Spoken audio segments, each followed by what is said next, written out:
Hello, everyone. My name is Kenton Covescu. I'm an ex-Googler, an ex-BCG consultant, and the founder of Rocketblocks, an online platform that helps candidates prepare for interviews. In this Rocketblocks mini lesson, I'm really excited because we're sitting down with Bill Ferrell, who is a former Google product manager. He did a stint at NASA early in his career. He is a Y Combinator backed founder, and he's currently the CTO and co-founder of a company called Outcome Machines. So Bill really has done it all. And in this conversation about product management, we're going to talk about the craft of product management. We're going to talk about the skills that are needed to succeed and walk through some common product scenarios and see how Bill would respond to those. So let's go ahead and jump in.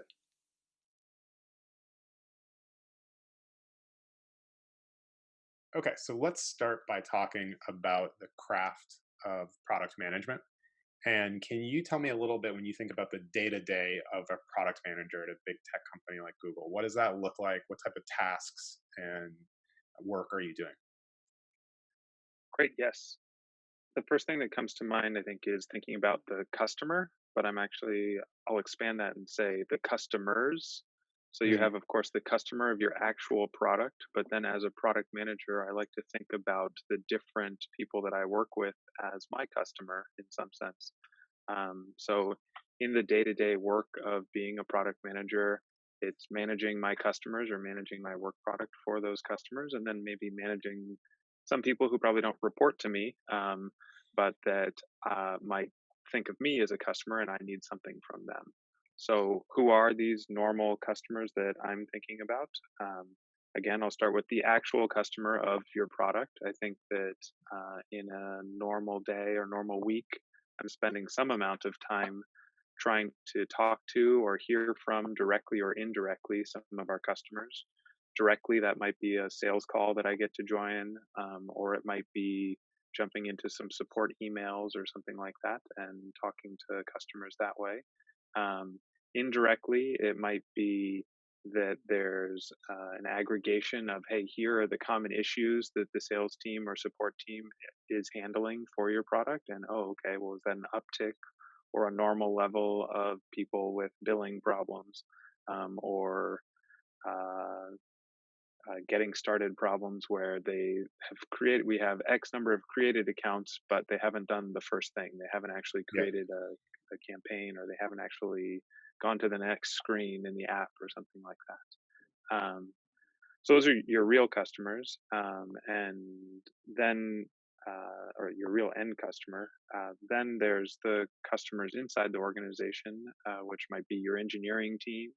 They might be looking to you for guidance as to what the focus is, what problems are real problems versus just bugs that aren't happening that frequently.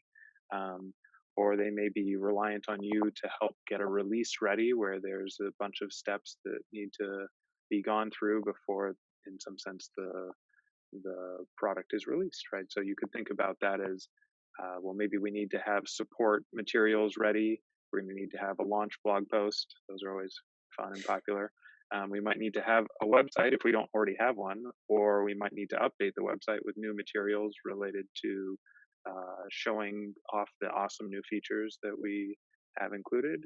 Um, you might need designs, whether that's for the product itself, if you're more in the like development phase. So that could be relating to designers. And then there's other customers in some sense, like lawyers, where Mm, maybe there's some change that you're making, whether it's in a single country or multiple countries, if you're at a big tech company, and you need sign off before you're going to make some change and make sure that that is a viable change to make across uh, all of the different regions. And with the new privacy laws, there's always something new in some sense to talk to the lawyers about and make sure that you're doing the right thing. Both from a legal standpoint, even if uh, you already know that you're doing the right thing from a human standpoint or something like that.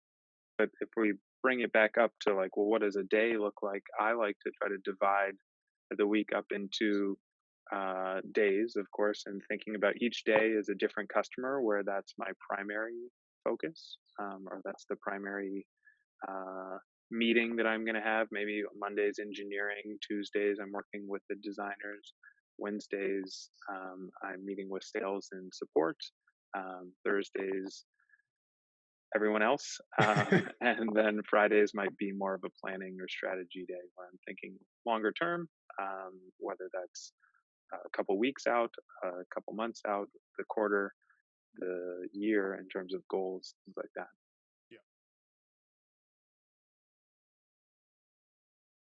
Great. I hope you enjoyed this snippet of my conversation with Bill Ferrell. We've got a ton of great content coming out on both the consulting and the product management career path on a weekly basis. So if you haven't subscribed yet already, there is a big button on screen right now. Go ahead and click that, and that means you'll get everything that we put out as soon as it arrives. Thank you so much for watching, and have a great day.